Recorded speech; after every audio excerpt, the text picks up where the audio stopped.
The disaster zone. Leo, I swear, I'm starting to think I gave birth to a walking landfill.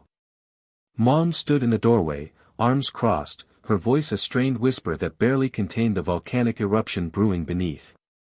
I can practically smell your room from down the hall. It's like a biohazard zone in there. Leo groaned, dramatically throwing an arm over his eyes as he lay sprawled on the living room couch. It's not that bad, Mom.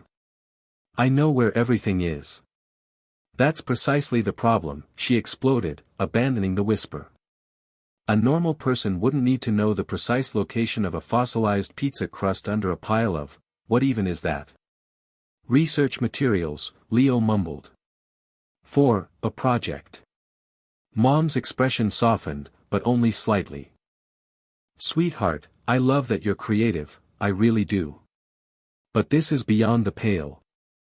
I've hired someone to come in and help you get organized. Leo bolted upright. You what? No. Absolutely not. I don't want some stranger pawing through my stuff. The thought of a stranger witnessing the sheer, unadulterated chaos of his room, the half-finished inventions, the stacks of comics, the everything, filled him with mortification. Especially the private things. It's done, Leo. She'll be here tomorrow morning. Mom's tone brooked no argument. Think of it as an early birthday present. A clean room, a clear mind. He slumped back against the cushions, defeated. A clear mind? He needed a clear mind like he needed another sock monster breeding ground under his bed. He knew his room was bad, okay? He knew. He just functioned better in chaos. Or at least, that's what he told himself. The next morning dawned with the oppressive weight of impending doom. He tried to barricade the door with a precarious tower of textbooks and old video game consoles, but Mom had easily dismantled it with a withering glare and a promise to cut off his internet access. Now, standing in the doorway, he stared into the abyss. It wasn't pretty. Clothes formed a mountainous landscape across the floor, punctuated by the occasional volcanic eruption of loose papers and tangled wires. Empty soda cans and half-eaten bags of chips littered every surface, a testament to his late-night coding binges and creative bursts. A faint, but undeniably present, aroma of stale pizza and unwashed laundry hung in the air, a pungent perfume he'd become tragically accustomed to. His desk was barely visible beneath a landslide of notes, sketches, and disassembled electronics. He could swear he saw a rogue sock trying to make its escape from beneath a pile of comic books. The sight was enough to make even him, the master of this disaster zone, feel a twinge of shame. What would Ben think if he ever saw this? The thought sent a fresh wave of anxiety through him. He needed to salvage this situation. Auntie Annie's arrival. The doorbell's abrupt ring shattered Leo's afternoon daydream, scattering the fragile fragments of a half-finished poem. He grumbled, shoving aside a tottering Everest of books threatening to bury him. Ben was off procuring groceries, leaving him to face whoever lurked beyond the threshold. He flung the door wide, ready to mutter apologies to some harried delivery driver. Instead, a petite woman with a radiant smile graced the porch, her eyes etched with cheerful lines. Adorned in a vibrant batik blouse and wielding a Mary Poppins-esque carpet bag, she chirped, "Leo." Surprise. Her voice, usually a comforting balm, now felt like a harbinger of doom. Ben didn't breathe a word. "I'm here to tidy up." Leo's stomach plummeted. Tidy up? He swiveled, half expecting a squadron of professional cleaners to materialize. But it was just her. Not a cleaning service. Auntie Annie. Ben's mother. The weaver of culinary magic, renowned for her transcendent rendang. The same woman now casting a critical gaze upon the domestic disaster zone that was his living room. "Auntie Annie," he croaked, his voice betraying him. What brings you here?" A chuckle escaped her lips, usually a sound that warmed him, today it felt like impending judgment. "Ben mentioned you were a bit overwhelmed. And your mom tasked me with a bit of decluttering." "Don't fret, dear, I've come prepared. She hefted the carpet bag. Leo longed for oblivion. To vanish into the Himalayas of laundry festering in the corner. Auntie Annie, with her benevolent smile and laser-sharp perception, was about to witness the full scope of his slovenly habits. And Ben. Ben would learn the truth. The painstakingly crafted persona of cool, self-possessed Leo would crumble into a million particles of dust. Auntie Annie glided inside, her smile fixed, yet her gaze sweeping the room with the practiced efficiency of a seasoned commander assessing enemy terrain. Books formed haphazard ramparts around the sofa. Clothes lay strewn about, a testament to discarded choices. Empty takeout containers stood like desolate monuments to forgotten cravings. A distinct aroma, a blend of stale coffee and unrealized ambitions, permeated the space. "Oh my," she murmured gently, her tone laced with concern. "It appears a tad chaotic." She deposited the carpet bag on a marginally clear patch of floor, the bag emitting a muffled thud. Leo gulped, his mouth parched. It's been a hectic week," he mumbled, gesturing vaguely at the disarray. "I was intending to get to it shortly." Auntie Annie's expression softened. "Of course, dear. We all get busy. Now, where do you keep the cleaning supplies? And perhaps some robust coffee?" She winked. "This will require more than just elbow grease." Lost in time. Auntie Annie hummed a tuneless melody as she navigated the minefield that was Leo's bedroom. Yesterday, she'd tackled the kitchen, today, she'd bravely ventured into the lion's den. Towers of books teetered precariously, clothes formed miniature mountain ranges, and half-eaten bowls of cereal fossilized on the desk. She wrinkled her nose, a mixture of disgust and affection swirling within her. He was a disaster, that boy, but a lovable one. While attempting to excavate the desk from beneath a pile of old exam papers, her fingers brushed against something stiff and papery.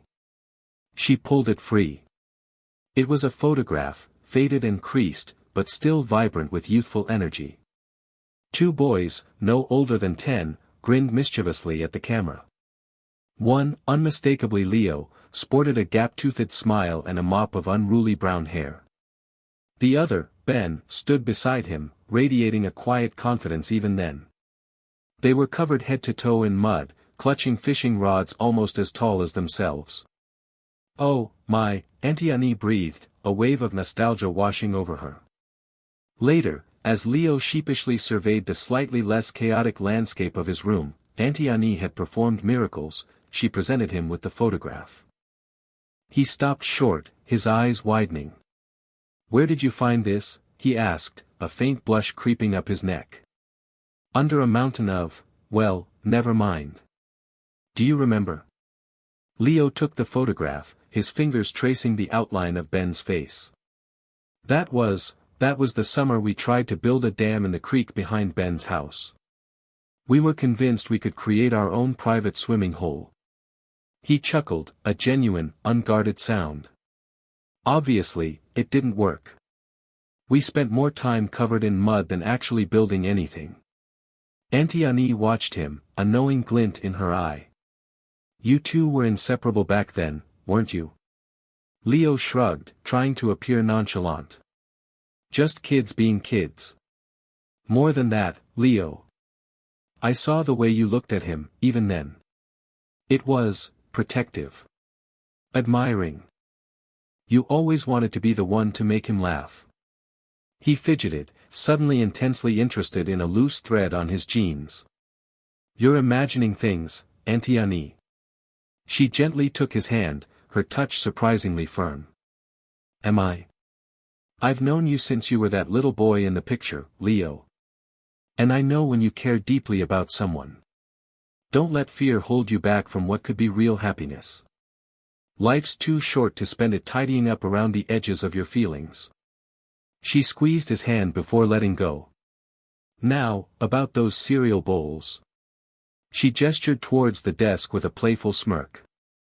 Leo stared at the photograph again, a whirlwind of emotions churning within him.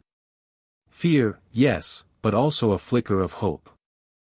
He glanced at the door, imagining Ben walking through it, mud-caked and grinning, ready for another ill-fated adventure. Was it possible? Could what Auntie Annie saw, what he secretly longed for, actually be within reach? He had a lot of cleaning up to do, and not just his room. Unexpected guest. The scent of lemon and something vaguely floral, definitely not Leo's usual brand of teenage boy funk, hit Ben the moment he stepped inside. He'd come to borrow Leo's history notes, figuring he'd catch him buried under a mountain of textbooks and empty energy drink cans. Instead, he found his own mother, armed with a feather duster and a determined glint in her eye, battling a dust bunny the size of a small dog. "Mom. What are you doing here?" Ben asked, trying not to sound too bewildered. His mom jumped, nearly impaling the dust bunny with her weapon of choice. "Ben. Don't sneak up on me like that." Well, Annie needed help. "Leo's room, it's a biohazard zone." She gestured vaguely around the room, taking in the scattered clothes, the overflowing bookshelf, and the general state of controlled chaos. Leo chose that exact moment to stumble in, hair a mess and eyes wide. "Mrs. Wijaya?" "Ben. What's going on?" He looked like a cornered animal, trapped in his own habitat.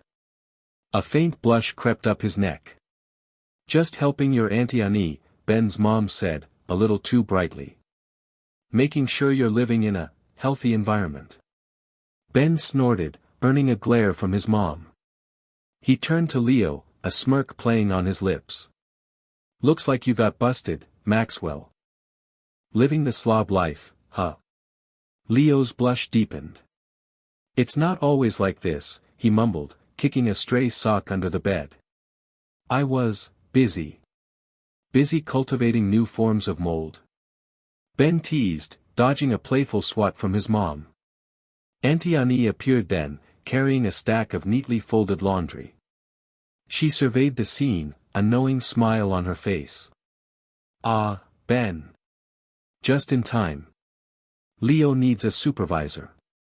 He claims he's busy, but I think busy means avoiding responsibility." She winked at Ben. "Maybe you can help him find those missing history notes. I hear they're buried somewhere near Mount Laundry." Leo groaned. "Auntie Annie, please. You're embarrassing me." "Embarrassing you? Nonsense. A little embarrassment is good for the soul. Besides," she added, her eyes twinkling, "it's good to see you boys spending time together. You make a good team." She placed the laundry on the bed, patting it into a perfect square. "Now, I'm going to make some tea. You two clean." As Auntie Annie bustled out of the room, Ben turned back to Leo. "So, Mount Laundry, huh? Lead the way, guide." Leo sighed, but a small smile played on his lips. "Fine. But don't say I didn't warn you." He started digging through a pile of clothes, muttering under his breath. Ben leaned against the doorframe, watching him. The air, thick with lemon and unspoken something, hung heavy between them. He couldn't deny, even buried under layers of laundry, Leo was kind of cute. "Festival plans. Festival of lights, eh?" Leo mumbled, stirring sugar into his lukewarm tea. He glanced around the cluttered kitchen table, a chaotic landscape of textbooks, half-finished sketches, and rogue teabags.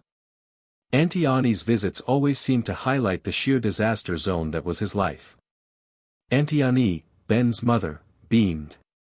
"It's next month, Leo. Big celebration this year. The whole town gets involved. They need volunteers, you know, setting up stalls, helping with the lanterns." She trailed off, her eyes twinkling with an unspoken thought. Ben, perched on a stool by the counter, polished off a banana. "Volunteering? Sounds sweaty." He grinned, tossing the peel into the bin with an impressive arc. "Plus, aren't you usually busy, Leo? With your art?" He drawled the last word, a playful jab at Leo's notorious procrastination. Leo bristled, feeling his cheeks heat up.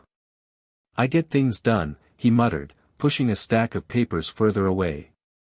Eventually. Eventually is not helpful when stringing fairy lights, Auntie Annie said, chuckling. But seriously, they need all sorts of help. Even artists. Maybe you could design a banner, Leo. Leo perked up slightly at the suggestion. Designing something for the festival, that could actually be fun. He pictured vibrant colors, intricate patterns dancing in the night. Maybe, he conceded, tapping his fingers on the table. And Ben, Auntie Annie continued, turning her attention back to her son, you're strong. Perfect for hauling things. And you know everyone in town, so you could direct people. Ben shrugged, but there was a flicker of interest in his eyes. Could be worse than being stuck at home, I guess. Auntie Annie poured herself another cup of tea, her gaze drifting between the two boys. It would be a good way to spend some time together, she said casually, stirring her tea thoughtfully. You two haven't really hung out properly in ages, have you? Leo's heart did a little flutter kick. He hadn't, not really. He'd seen Ben around, of course, at school and in town, but it was never the same as those long summer afternoons of childhood, exploring the woods behind their houses, building forts, and sharing secrets whispered in the fading light. Ben leaned back on the stool, a small smile playing on his lips. She's right, you know. We're always too busy. He looked directly at Leo. The intensity of his gaze made Leo fumble with his teacup. Well, Auntie Annie said, placing her cup on the table with a soft clink. Just think about it. They have sign-up sheets at the community center. She winked, a mischievous glint in her eye. 2 pairs of hands are always better than 1, especially when it comes to untangling fairy lights. Leo watched as Auntie Annie gathered her things, the scent of her lemongrass perfume lingering in the air. He glanced at Ben, who was now scrolling through his phone, a subtle smirk on his face. The festival, fairy lights, Ben, the idea, however improbable, was starting to take root. Side by side. The air hung thick with the sweet, slightly stale scent of funnel cake and regret. Leo wrinkled his nose, hoisting another overflowing trash bag. He'd promised Mrs. Wijaya he'd help with the festival cleanup, and Ben, of course, hadn't hesitated to volunteer too. Now, ankle-deep in discarded napkins and glitter, Leo was questioning his life choices. Find anything interesting? Ben called, his voice laced with amusement. He was effortlessly maneuvering a broom through a particularly dense patch of discarded flyers. Even covered in dust, Ben looked like he belonged on a magazine cover. Leo, on the other hand, felt like he belonged in the trash. Just a half-eaten corn dog and a profound sense of existential dread, Leo grumbled, hoisting the bag higher. Ben chuckled, the sound surprisingly bright amidst the depressing landscape. Dramatic as always, Maxwell. Here, let me take that. You look like you're about to topple over. Before Leo could protest, Ben had effortlessly relieved him of the bag, adding it to the growing mountain near the dumpster.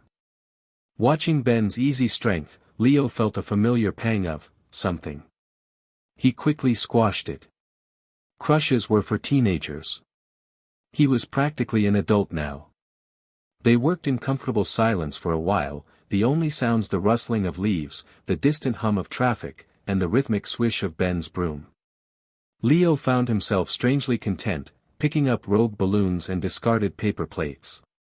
Usually, cleaning made him anxious, a stark reminder of his inherent messiness. But with Ben beside him, it felt different. Almost companionable. So, Ben said, breaking the silence, you excited about starting classes next week?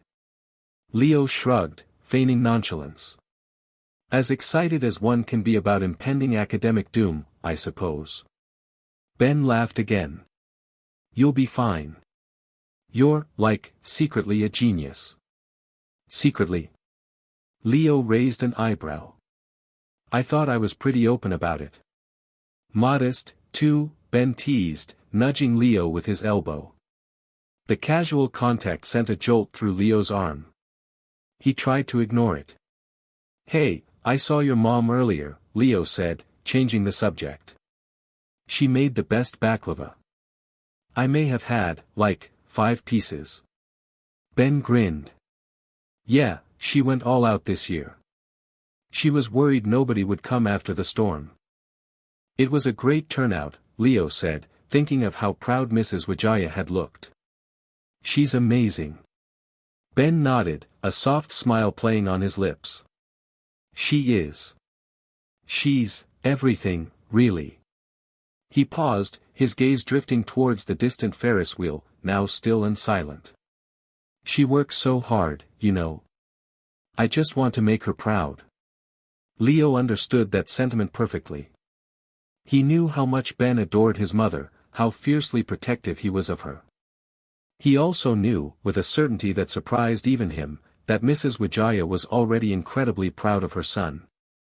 As the sun began to dip below the horizon, painting the sky in shades of orange and purple, they finished their section. Standing side by side, surveying their slightly less trash-strewn territory, a quiet sense of accomplishment settled between them. Not bad, Maxwell, Ben said, clapping him on the shoulder. Not bad at all. Shelter from the storm. The sky had been a cheerful, postcard blue just moments ago. Now, it was a bruised purple, the air thick with the metallic tang of impending rain. Leo, halfway through explaining his elaborate theory about the symbolism of garden gnomes, stopped mid-sentence. A fat raindrop splattered on his glasses, blurring Ben's already handsome features into an impressionistic painting. Oh, Ben said, tilting his head back to watch the sky deepen. Looks like we're in for it. The downpour arrived with the ferocity of a scorned lover. Within seconds, they were drenched, the carefully curated picnic blanket sodden and useless. Leo cursed under his breath, scrambling to gather the scattered sandwiches and half-eaten cookies. Forget the food, Leo. Shelter. Ben yelled over the roar of the rain. He grabbed Leo's hand, his touch sending a familiar jolt through Leo, and pulled him towards a cluster of ancient oak trees. The trees offered minimal protection. Rain cascaded through the leaves, turning the ground beneath them into a muddy swamp. Leo shivered, his thin t-shirt plastered to his skin. He felt acutely aware of how disheveled he must look. Ben, even soaking wet, managed to appear effortlessly rugged, like a hero emerging from a tempest. Great, Leo muttered, trying to wring the water from his hair. Just great.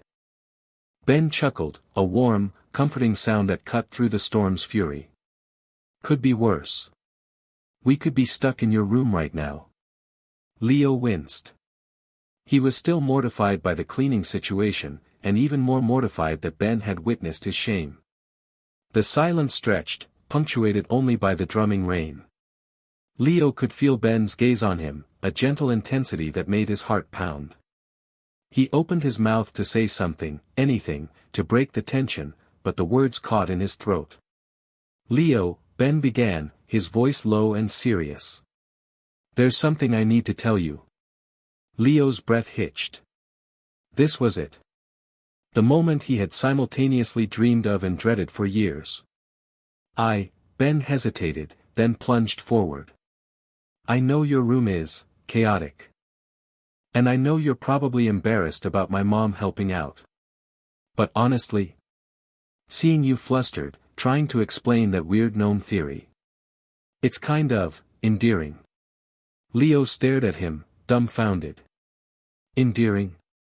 He, Leo Maxwell, the king of clutter and master of procrastination, was endearing? Ben stepped closer, closing the small distance between them. Well, what I'm trying to say is, I've liked you for a long time, Leo. Like, really liked you. The rain seemed to soften, the thunder a distant rumble. Leo felt a surge of disbelief, followed by an overwhelming wave of joy. He couldn't speak, couldn't form the words that had been trapped inside him for so long. He just looked at Ben, his eyes wide with a mixture of surprise and hope. Say something, Leo, Ben said, a hint of nervousness in his voice. Leo swallowed hard. I like you too, Ben. More than garden gnomes. More than anything, really. He cringed internally, wishing he could articulate his feelings with more eloquence. A slow smile spread across Ben's face, lighting up his features. He reached out and gently brushed a stray strand of wet hair from Leo's forehead. "Good," he said softly. "Because I was starting to think I was crazy." Indonesian feast. Dinner, Saturday. My place. Indonesian. You, Ben. No arguments. Auntie Annie's text brooked no dissent. Leo swallowed, a knot forming in his stomach. Indonesian food was amazing, obviously. But, dinner, Saturday, my place, you, Ben, felt significant. He glanced around his disaster zone of a room. Books precariously stacked, clothes erupting from drawers, art supplies scattered like confetti after a particularly chaotic parade. He imagined Ben, pristine and effortlessly cool, navigating the debris field. Mortification bloomed in his chest. "Major cleanup operation required," he muttered, grabbing a laundry basket. The next few days were a blur of frantic activity. He unearthed his desk, discovered a long-lost sketchbook under a mountain of socks, and even managed to convince himself that the faint musty smell was vintage rather than indicative of deeper, more horrifying truths. Saturday arrived with agonizing slowness. He agonized over what to wear, finally settling on a relatively clean, navy blue t-shirt and dark jeans, hoping for an air of casual nonchalance he definitely didn't feel. Auntie Annie greeted him with a hug that smelled of spices and home. The aroma of rendang, sate, and nasi goreng filled the air, a symphony of scents that instantly calmed his frayed nerves. Ben was already there, perched on a stool at the kitchen island, laughing at something Auntie Annie had said. He looked unfairly handsome in a simple gray sweater. "Leo! You made it."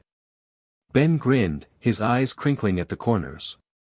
"Smells incredible, doesn't it?" The dinner was a vibrant tapestry of flavors and conversation.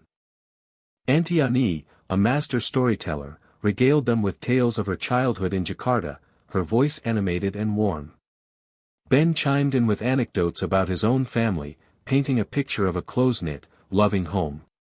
As they savored the last of the Q lapis, a multi-layered cake that tasted like coconut and sunshine, Auntie Annie leaned back, a thoughtful expression on her face.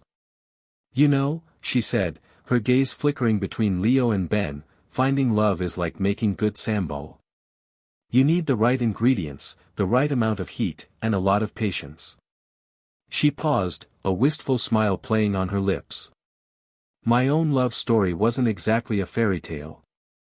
Your Uncle David, he was challenging. We argued, we disagreed on almost everything. But," she chuckled, "we also laughed. A lot. And underneath all the chaos, there was a deep, abiding, understanding. We saw each other, truly saw each other, flaws and all." She looked at them again, her eyes twinkling. "Don't be afraid to be vulnerable, anak-anakku. Don't be afraid to show your true selves. That's where the real magic happens." Leo felt his cheeks flush. He glanced at Ben, who was watching Auntie Annie with a soft smile. For a fleeting moment, their eyes met, and Leo felt a jolt, a spark of something undeniable. He quickly looked away, his heart hammering against his ribs. The sambal metaphor, the knowing glances, Auntie Annie was definitely up to something. Taking a chance. Auntie Annie's words echoed in Leo's head as he stirred his lukewarm coffee. "Sometimes, Anakku, the best thing you can do is just, jump." Jump into what? A volcano of embarrassment? A pit of social awkwardness? Or maybe, just maybe, into something wonderful. Across the small, perpetually cluttered kitchen table, Ben was scrolling through his phone, a small smile playing on his lips. Sunlight caught the gold threading in his batik shirt, a gift from his mother, and Leo felt a familiar pang of longing. He'd been orbiting Ben for years, a clumsy satellite drawn to his bright, easygoing gravity. "You okay, Leo?" "You're staring," Ben said, his smile widening as he looked up. Leo flushed, scattering coffee grounds on the counter in his haste to appear busy. Yeah, fine. Just thinking. Dangerous pastime for you, Ben teased, but his eyes held a hint of something else, something softer. Leo took a deep breath. Auntie Annie was right. He couldn't keep circling forever. Ben, he began, the word feeling thick and foreign in his mouth, I think I might, maybe, have feelings for you. He squeezed his eyes shut, bracing for the inevitable wave of rejection. Silence. Leo peeked open one eye. Ben wasn't laughing. He wasn't even looking surprised. He was just thoughtful. You do. Ben finally said, his voice low. He set his phone down, the clatter surprisingly loud in the small kitchen. Because, honestly, Leo, I think I might have feelings for you too. The relief was so intense, it almost knocked Leo out of his chair. Really? Ben nodded, a shy smile spreading across his face. Really? I wasn't sure if you felt the same way. You're always so busy. Busy being a disaster, Leo mumbled, self-consciousness creeping back in. He gestured vaguely at the overflowing recycling bin, the stacks of books threatening to topple from the shelves. Ben reached across the table, his hand hovering just above Leo's. Hey, he said softly. Don't. I like you. All of you. Mess and all. He paused, then his fingers brushed against Leo's. So, what do we do now? Leo's heart hammered against his ribs. He met Ben's gaze, saw the warmth and anticipation reflected there, and finally, he took a chance. He laced his fingers through Ben's. Ben's hand was warm, calloused from sports and gardening, a comforting contrast to Leo's perpetually ink-stained and slightly clammy palm. It felt right. I don't know, Leo said, a genuine smile finally breaking through. But I think we could figure it out. Together. He squeezed Ben's hand gently. The jump wasn't so scary after all. In fact, it felt a little like flying.